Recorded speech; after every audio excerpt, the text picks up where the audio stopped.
views and opinions expressed in this program are those of the participants and do not necessarily reflect the views of BronxNet or the program underwriters.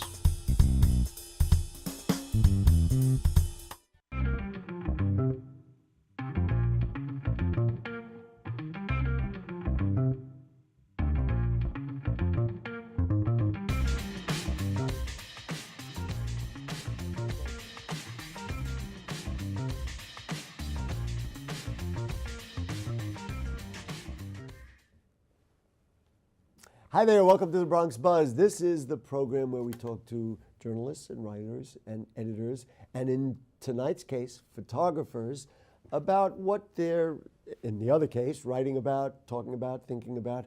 In this case, what they're shooting and why they're shooting, a little bit of background about it. And one of the things that makes tonight's show really special is that we have Bronx photographers who are taking pictures not of the Bronx, but of their trip to Africa. And I can only tell you these are spectacular, unbelievable photos. So before we get to see the photos, let's meet who they are. Eileen McNamee, nice to have you with us. Here. Thank you. For the first time. Yes. And Walter Pofeldt, welcome back to the Bronx Buzz. Nice to have you with us. So let's meet Eileen for the first time on our program. A little bit just about your background and then leading up to how you started taking photographs, and then we'll get to the trip to Africa in just a moment. Okay, well, I started photography about 10 years ago. I'm a retired teacher, and originally I started doing photography in my classroom with science experiments and things like that. And eventually I just got to like the process of doing it, took some classes, and I've been doing photography ever since. Let's get down, as we say. What did you teach? Where did you teach? Did you teach here in the Bronx? I did. I taught over at Junior High School 45 and then Columbus High School, and finally 141, MS 141. And that was really your career. So in the classroom, you brought a camera to take pictures of like experiments or like. And then I would take them and print them up and put them up on the bulletin board, or so the kids had something to show for what they did. Mm-hmm. And afterwards, after we finished with the bulletin boards, the kids would get the pictures. So what made you go take that conversion from taking pictures in the classroom all the way up till, you know what, I think I like to be a photographer. I like to do this anyway. I enjoyed it so much, and it's really nice to take these little moments in time. And so I took it from being in the classroom, and then I started looking around. And I saw things that looked interesting, and so I originally started with landscapes and then got into the idea of taking people pictures and taking pictures of what people are doing out in the street. Mm-hmm. I have interviewed numerous longtime photographers, including the gentleman that's sitting to your left, over the years, and I don't know if this is relevant because you are a latent entry into the industry, so to speak. Your thoughts about digital photography, because of course when Walter started taking pictures, you know, he had to pay for the film. He couldn't just shoot at it like that one because he knew it cost him money every time he went like this. Right. And then of course he had to go develop it and have the right place. I mean, you know, I've done both. I went to a couple of classes over at Lehman College. I had Terry Terry as a teacher for black and white photography, and he made you think about what you were going to photograph before you went and you pushed the button. And that's a good skill to have, and to be able to look at it and say, exactly what is it that I'm looking at? What is it that I want? But you know, I love digital because it's really easy and I can print it up, but the lessons that I learned from using film are really worthwhile. You know, if I can interject my own limited, certainly relatively limited experience, I appreciate, and I did learn a lot when I used a film camera, which I did somewhat, but I have to say, and maybe because I'm not looking for the same heightened sense of, you know, or heightened level of photograph, I love digital photography, and I'm amazed at what you can do with it. Anyway, we're gonna bring some of the content in a moment, but let's bring our friend Walter in. So Walter, for people who don't know, I think I met you years ago when you were at the Bronx Times, right? Yeah. So you did that for a long time. About 15 years. There you go. Were you always taking pictures of other things on the side? Because you were a news and event photographer and took Yeah. pictures, beautiful, gorgeous pictures of parades and Bronx events. Were you always taking like artsy stuff? And Yeah, stuff? it started out as a hobby. And then I worked as their staff photographer at the Bronx Times. And that gave me a lot of experience, which I appreciate.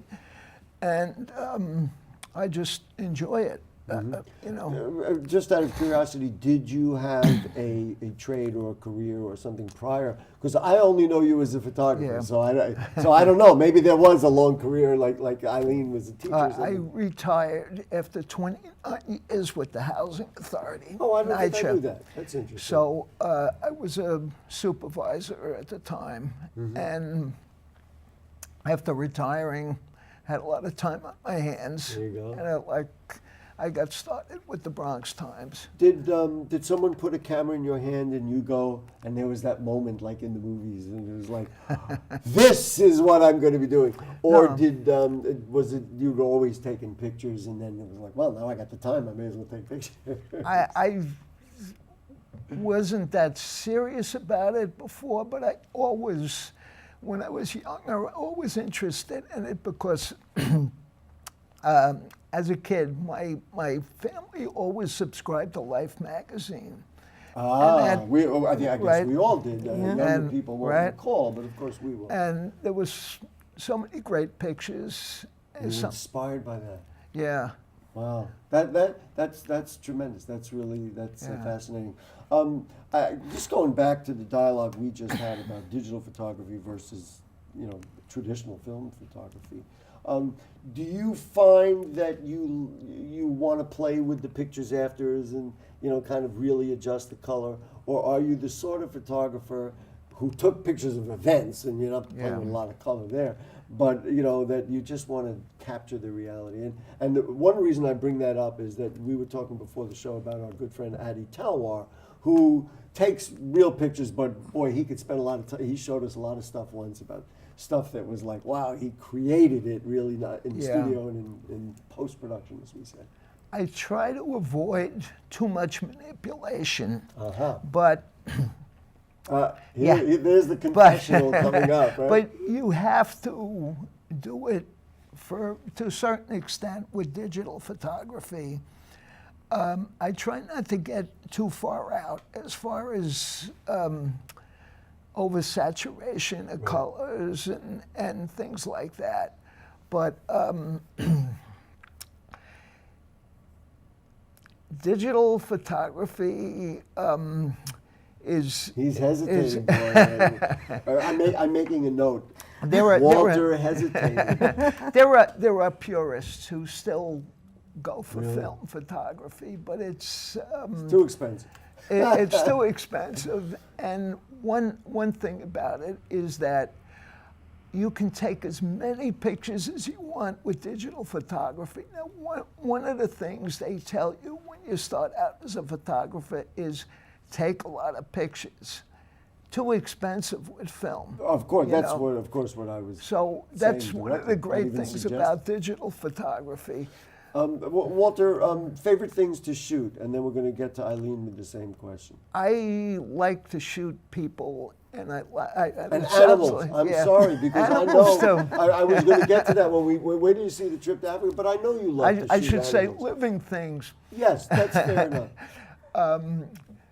Yeah, I like All right, the, well, let's leave it there. Okay. And, Eileen, what do you like to shoot? Like, what, when you wake up in the morning, say, I got a little free time, I want to go shoot something. Is it friends, relatives, No, I'll things? go outside and go down to southern Manhattan or down into Manhattan or around the Bronx and take pictures of... Same as him. Pretty close, pretty living close. things. Living things. We're going to talk a little more, then we're going to take a break, and then we're going to come back and show these incredible photos from Africa. One thing that you were saying, though, the newest thing that they're doing with the mix of film and digital is that you can take digital things, digital files, make them into a negative, and then Oh, and then turn them in, and then Photos. have that minute. That's fascinating. That's the And newest again, thing I'm you gotta into. want to do the process, though. I mean, Yeah. I guess people like me are like, I just want it. How did the trip from Africa come about? Oh, it was sort of I love to travel, and I had never been to Africa, and Walter was going, and it seemed like a great opportunity.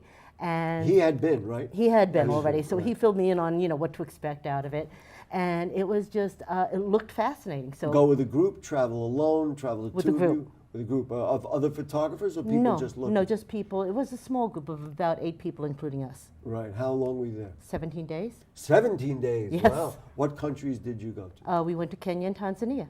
Wow. Walter, when you take a trip like that, what is your kind of expectation? I mean, what do you look for? And then in a moment, we're going to take a break, and then we're going to look at the pictures, and we'll find out if they actually achieved that expectation. Well, this was a trip that was not the kind of a vacation where you go to relax. You're out on these safari vehicles and you're bouncing around, and I love it, but it's a little bit of work involved, you know. And you're in these vehicles taking pictures, and it's a little bit like fishing, where you come across certain scenes. And you got to be ready to go. And yeah. Did you take a variety of lenses, or you just shot with? Yeah, You yeah. did, and Variety. you also Yes. varieties of it. What kind of camera? And then that's the last question. We'll take a break, and we're going to show the pictures. have an We'll stop Olympus. talking about them. We're going to show them. I have an Olympus, and I have a 300 millimeter lens, but with the crop factor, it became a 600 millimeter lens. Oh wow! So I was really able You to can get really open it. Wow. Yeah. I never heard of that concept. Fascinating. And I have a Canon, Right. and I brought like 3 other lenses, but mostly use a long lens. Because you want to get because a you- good long lens. Yeah, yeah. Yeah, some of them with a small focal Right, length. right. All right, we're going to take a short break. When we come back, your trip and my trip, what I can't think of, vicariously to Africa. Don't go away. Sure, I look cute now, but when my owner lost his job, it was rough. I was living on the street, and one night, me and this Cocker Spaniel got into it so bad, I wound up looking like an ice cream cone. I cried a little bit, but thankfully I got rescued, so I'm running, I'm jumping, all back to my old self, and I'm ready to give unconditional love, even if you put a lampshade on my head.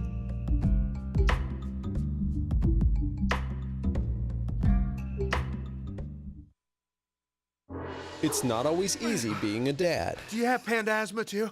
Does that run in the family? This is the home of the most priceless kung fu artifacts. But when you make an effort, Dad, we're not supposed to touch anything. Oh, sorry. Go along, son! it's always worth it. Whoa! Faster! The smallest moments can have the biggest impact on a child's life. Take time to be a dad today. I am gonna get you. I'm gonna get you. Call 877-4DAD-411 or visit fatherhood.gov to learn more.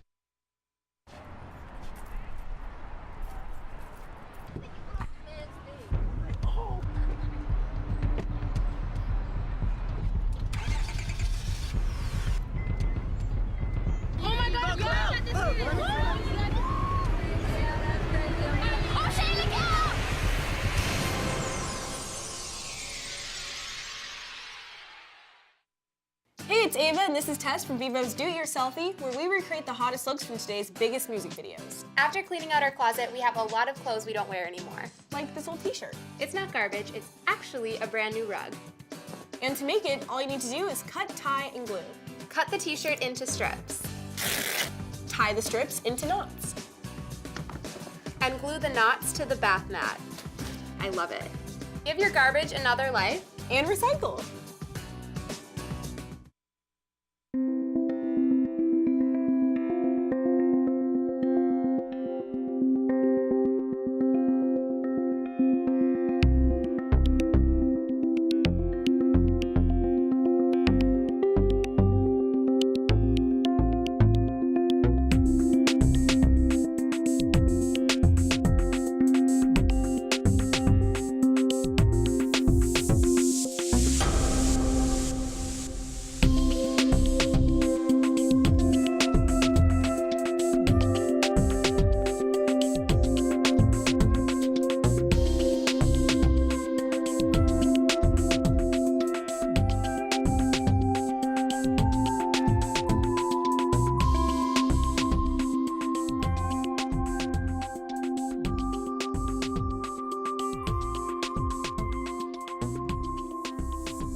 Okay, back with you on the Bronx Buzz. We are talking with two great Bronx photographers who took a trip to Africa. They were there for 17 days. And let's see, Kenya and Tanzania. Is that what you said? Yeah. And we are about to see a photo. So I think this is Eileen McNamee and Walter Pofeldt. I think we're just going to look at the photos, and you both can just say what they are and where they're from. So let her rip, boys and girls. Let's see what we got. Okay, well, this is where the exhibit is. We could hold that till the end. Let's go to the photos. We want to see pictures of animals. There you go. So these are zebras crossing the road, I guess. Right.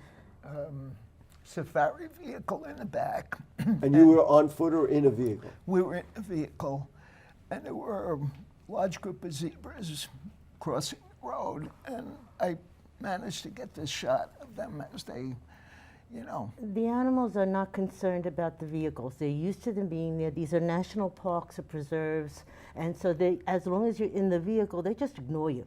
Wow. And was there a stream of them or just this three? Quite a But herd of them. but look at this great photograph. I mean, it's almost like a merry-go-round. You caught them in line like that? Well, there was, like I said, a whole herd of them going through, and they started out walking, but then these guys wanted to catch up. They started running across. All right, let's see the next one. What do we got?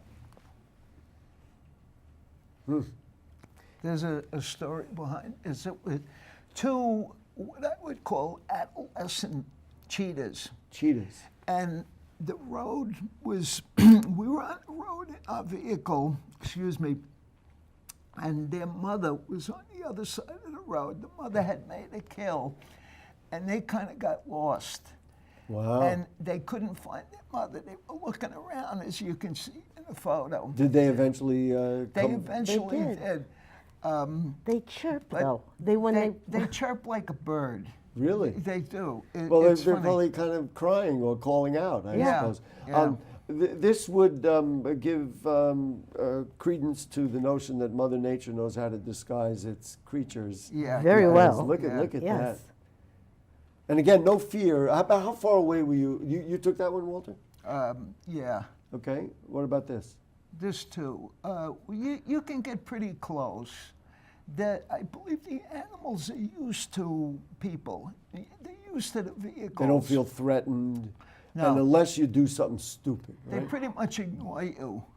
Eileen was going to say something. Yeah. We ran into an elephant who at some point had obviously had some problems, and that elephant made sure that it made us know you don't come any closer. Yeah, but for you the know, most an part, elephant. But you know, this kind of animal can be ferocious right away. Yeah. An elephant needs a different set of protection. He's a little, it's slower and Right. You know. But that was the only time that we felt threatened by these animals at all. Just out of curiosity, how many photos of this animal did you take before you settled on this one? This 10, 20, particular 100? one, like I said, with digital, you can take all you I want. know that. So You were just snapping away. when we came across, I just kept trying to get more expressions. Sometimes one picture's better. Expressions. Yeah, he's pretty much Say like na that. na na na na. Yeah. All right, let's see another. Goodness gracious, aren't these beautiful? These are just something else. All right, is it an This empty is open road? the Serengeti. These are the type of roads that you travel on in these safari vehicles. Now, would you travel and then go to the next place, or you would travel and go back to a base, and you would just every day? No, we would go on to the next place. To the next place. About how many miles? Do you have a characterization of how far you went? They would get us up like 6 in the morning, and we'd be out all day. Wow. The roads are very bumpy. Bring a good pillow. Yeah, and you're bouncing up and down all day long. I don't know what the actual distance is, but they would have us stop for lunch. Right. And How hot was it? Or was it not hot at all? Not bad at all. 75, It's winter. 80, It's 90? winter there. Oh, it's Yeah. winter. Yeah. So it's like to them it's cold. To us, It was it's what, like 75 70 during the day, Wow, 55 at night. Perfect weather. Yeah. All right, keep going. There's our friend. Speaking of the, I don't want to say devil, speaking of the elephant. Yeah. And Just I think that is the one that went and looked at us and said, Yeah. "You're not coming any closer." Yeah, Wow. they kind of let you know. And who took this? I think this was me. I think that was About how far away were you when you took it? 20 feet 20 feet? Maybe. On foot or Yeah. in the vehicle? within the In vehicle. the vehicle. And in the vehicle with 8 other people? We had two Yeah. vehicles. 2 vehicles. So it's 4 and 4. Yeah. And a guide. Yes. Yeah. You know, these are just beautiful. They're just spectacular. They're all worthy of posters. And by the way, that first one, and then we're going to talk about people that you saw, but that first one, which I blew past, is going to tell people where they can see, because there's an exhibit, that's why we have it. Yeah. There's an exhibit down in Lower Manhattan at Metropolitan College. We're going to give you all the details. Anyway, this photograph is... This is the Datoga tribe, and they are a they are a tribe that does a lot of blacksmithing. And they work with very, very simple tools, and they'll make arrowheads, and they'll make jewelry that they sell. In fact, this is one of their... Oh, yeah? I don't know. All right, and it's very, very simple. Which camera am I looking at? Here we go. Oh, you can And see it. this. At some point, they'll zoom in And and that. get it. Oh, wow. And these are all Oh, things... these Can are we- both- these Let's are get bo- that. Can you zoom in? Where we're going to zoom in? Here? I don't know where they're going to zoom in. At some And point. they do this simply with a campfire and a hammer. You want me to put it on the table so they can see it? Wow. Now, out of curiosity, here they are. Did they sell it to you? They or- did. They did. But there's no soldering involved in this. This And is- you paid with American dollars? No, you I paid paid with with your credit card? no, with the money of Tanzania. Wow. They're lovely, beautiful. And just one quick further, I don't want to take these away from you. One quick other look at this child who is in this photograph. What we It's, found was the children were very, very well cared for in the they tribe. They were look, happy. that young boy looks gorgeous. He does. Looks happy and healthy and They're well cared for obviously within the beautifully group. handsome. He may not be the father. He's just taking care of. Right. All right, let's see more. How much time do we have left? Do we have enough time to get through all these? There's so many great pictures. This is the great shot. Yes, Wow. the Hadzabi. Hadzabi. Is it a tribe. boy or a girl? It is a boy. It's a boy. And he was practicing. They hunt with arrows, and they train their children very young. And this arrow is just a point. It has no arrowhead on it. Okay. So, and what is that on that tip? I don't know if people can There's see nothing. that. It's just maybe a little rock or something or other. There's nothing really there because they're just training him, and he's just learning. And training for the objective that he's one day going to be a hunter to get animals? These are hunter-gatherers. Yeah. They And have so no they don't use firearms. They use these. Or They use a that's the way combination? that they catch animals. They have no set area. They are hunter-gatherers. They go wherever the food is. They will sleep outside, under trees, in the baobab trees, or whatever. It's just amazing. What a wonderful photograph. And what I love about, I have to tell you, whose photograph was it? This is That's mine. Eileen's photograph. What I love about not only the photograph, but even the explanation that we just got, there's a whole education of culture, of life, of the world. It is. in there. They- Beautiful. they Thank you lived so the way much. They did thousands of years ago. They've Been they doing the haven't same thing. changed. That's It was funny because I had tsetse I'm flies. laughing because no gentrification there. It's not a, it's a Bronx They issue. had tsetse flies that would attack you, and they have these trees that they go and they take the sap of it and they put it on the tsetse fly bites and it stops bothering. Wow, They know, they know you want to be everything an about it. American capitalist, go put that in a bottle and sell it for a lot of money here in the States. All right, that's the cynicism I guess we have. All right, what do we got next? Let's get something else. Oh, my goodness. This is Mount Kilimanjaro in the background, and this is the Maasai. And the Maasai tribe are, for the most part, they're cattle people. They are ranchers. And they do have settled towns that they live in. But the men that we met, I mean, the chief of the tribe was college educated. He was